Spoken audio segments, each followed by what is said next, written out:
All right, hello. My name is Zach, and I'm here with Samad and Jake.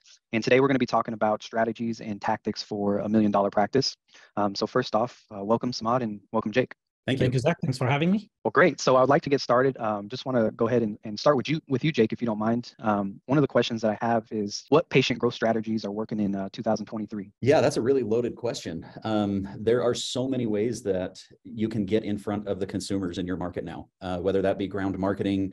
And if you've got a big budget you want to throw at things, then you can get really aggressive on Google Ads. You can do it with postcards, magazines. I have a client actually that I just spoke to yesterday. We're building out a new annual plan for them right now that is really identifying what their budget should be. And that is usually the better place to start in order to back into which channels are realistically feasible for each practice and their situation and the types of patients they're going for.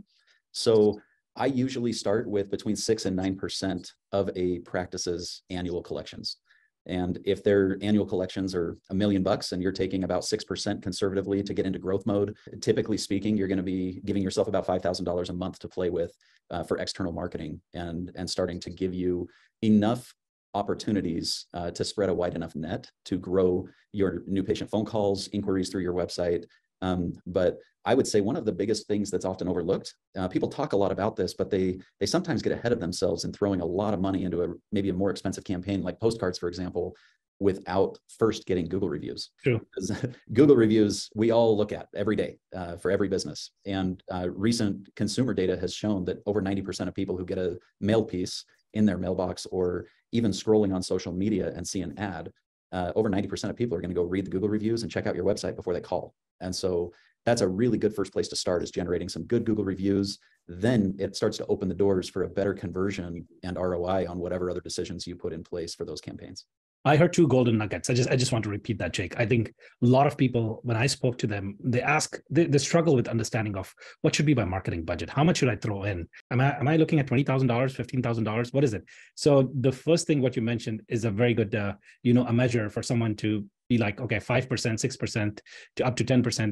That's a very good start to, where do you invest? How much do you invest?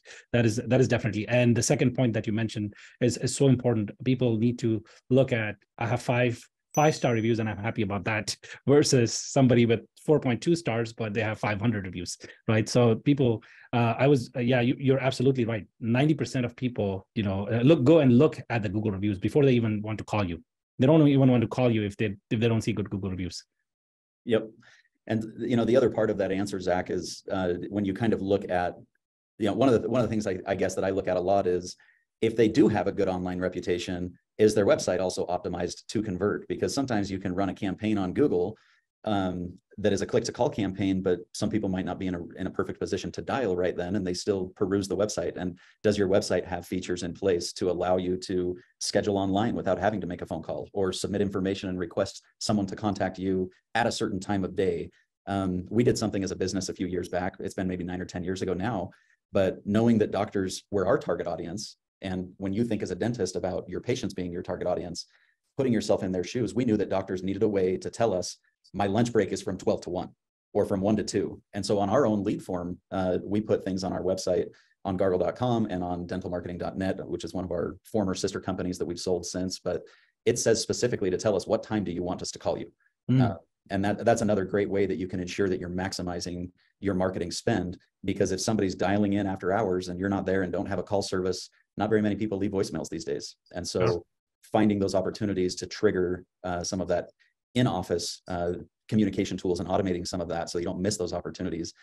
So we can go down rabbit holes all day long in a lot of different directions, but it's a very loaded question, I think, for the audience to understand that if you know what your end goal is, which it might be more new patient phone calls, or maybe your marketing might be, I just need brand awareness. People need to know that I am a general dentist who now does clear aligners and ortho care.